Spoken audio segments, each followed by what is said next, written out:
First the train from London to Liverpool, then a short trip to the docks where I boarded the ferry to Dublin, then the long train ride through Ireland to Belfast. Not a bad ride, but excruciatingly long. Check-in at the guest house in the town proper, quick supper, quick sleep, quick breakfast, and a hop on the local train here to the Holland and Wolff shipyard. Fortunately, it was punctual. I was worried about being tardy for being 3 hours early. My darling Claire always said to me, "Robin, you better get out of the house right now and go be useful for someone." She always did lovingly encourage me to show up for work early and give my best effort.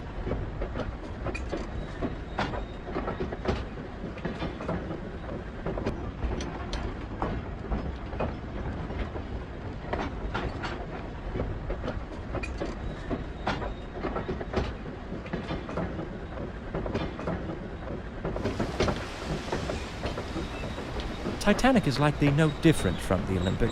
They're structurally identical. The Olympic underwent these trials months ago, so this should be a simple repeat. I board, observe her during the sea trials, vote aye or nay on her certification, and then I ride her back to Southampton. Come on, Robin, you can't mess this one up, as Claire always told me.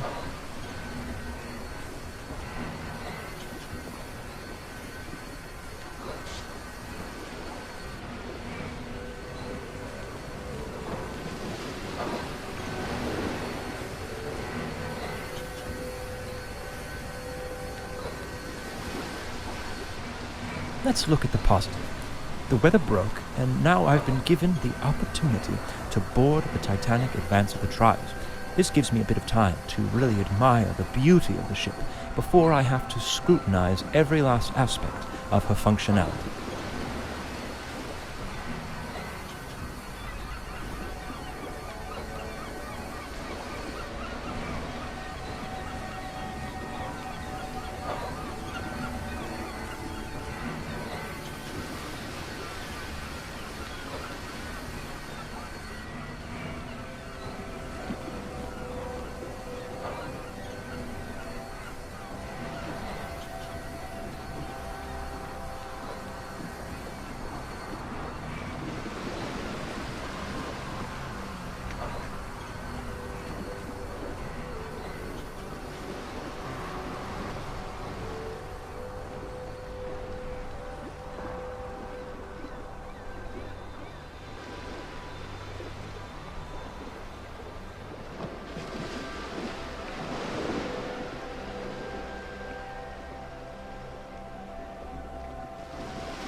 I had better find my way aboard.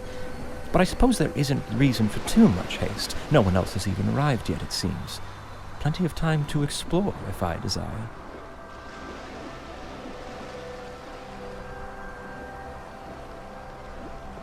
I'm quite surprised by the amount of confidence the industry is placing into this ship. She's not even certified yet, and her first ticketed voyage is just a week from now. No room for failure on these trials, I suppose. It's like getting dressed up for a date when you haven't even begun your courtship yet. How do you know if you'll be rejected or not? I learned that one the hard way.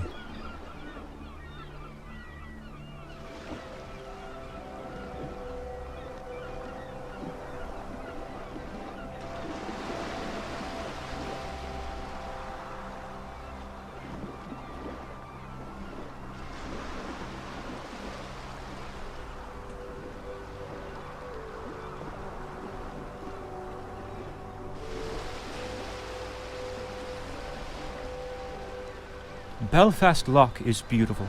With the hills around it and the morning fog, it reminds me of what I always imagined Puget Sound would be like. A man sure can make a living out in Seattle, if he can hold off the plague.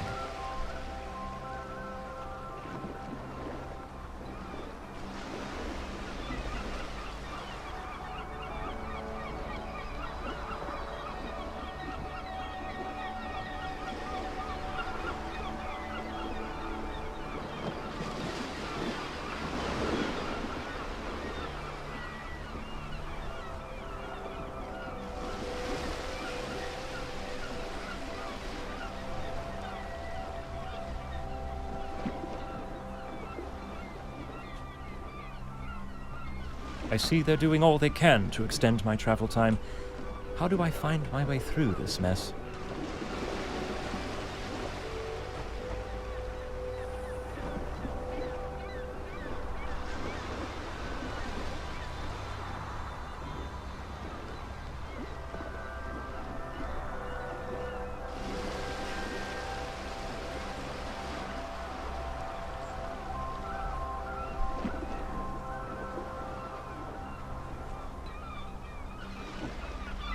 So close to the aft gangway.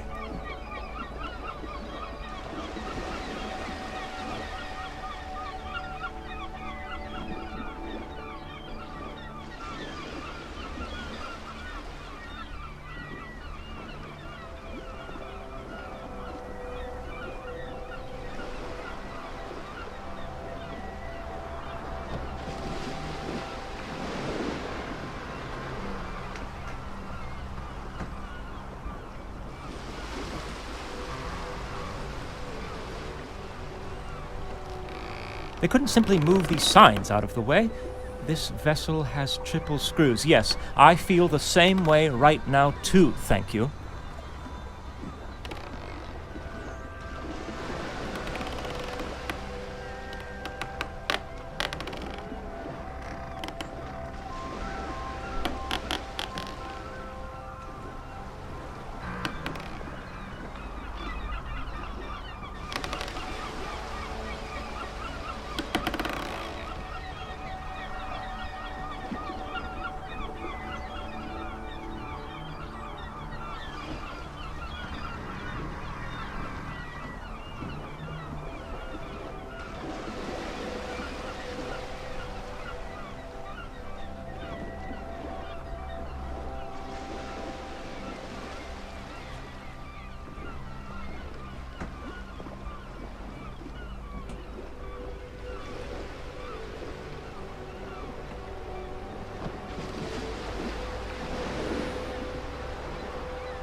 You just can't beat that train carriage arrangement. It really stretched my cognitive abilities. People simply aren't stimulated enough these days. Claire tells me that every night. Since the aft gangway is blocked, I'll board here through the first class.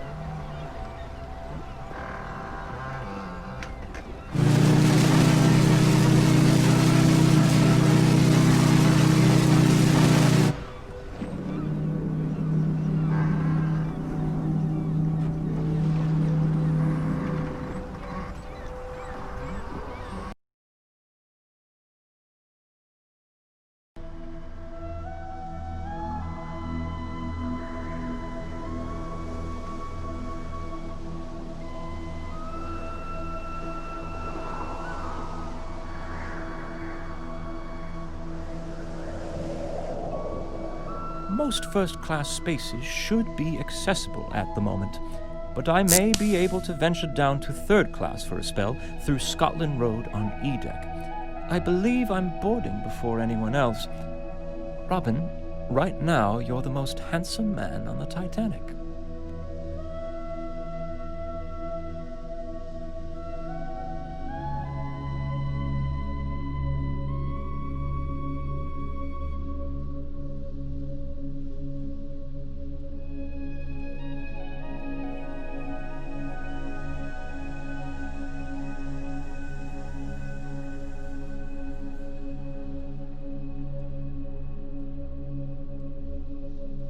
I especially commend them for modifying the bulkhead. I never cared much for what was on the Olympic.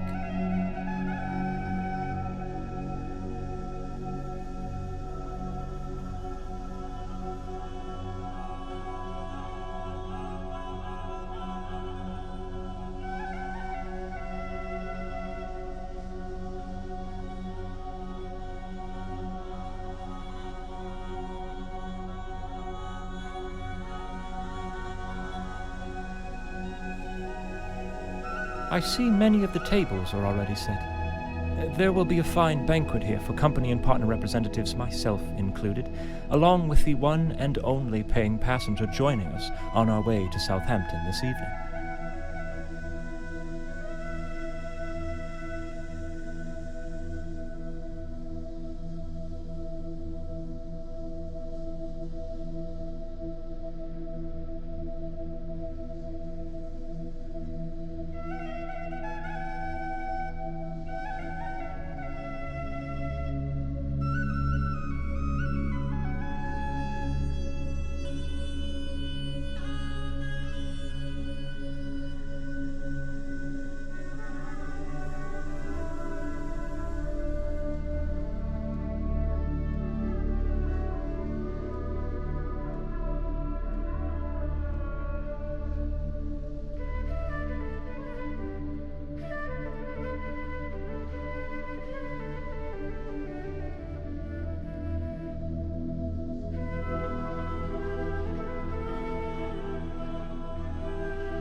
love the wood detailing here.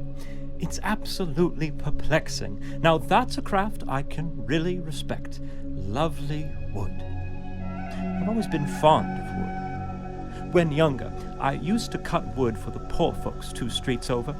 My neighbors started calling me Robin Wood.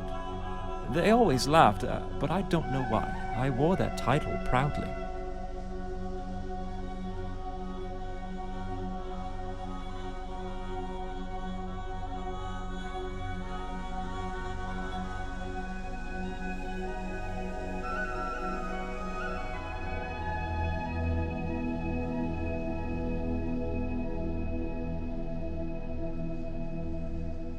What a fine accommodation for the unwinding of the gentlemanly sort after a long day at sea. If only it were open now, and there were men in there to socialize with. Perhaps then I'd make some friends.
I see Tommy Andrews is already on board.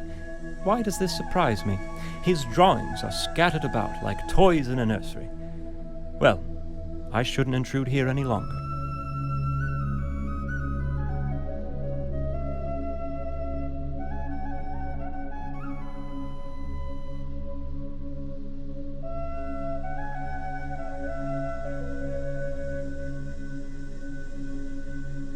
I suppose this won't be open any time soon. A shame. I would enjoy nothing more than a cup of tea and to sit with a book in the lounge and, well, lounge.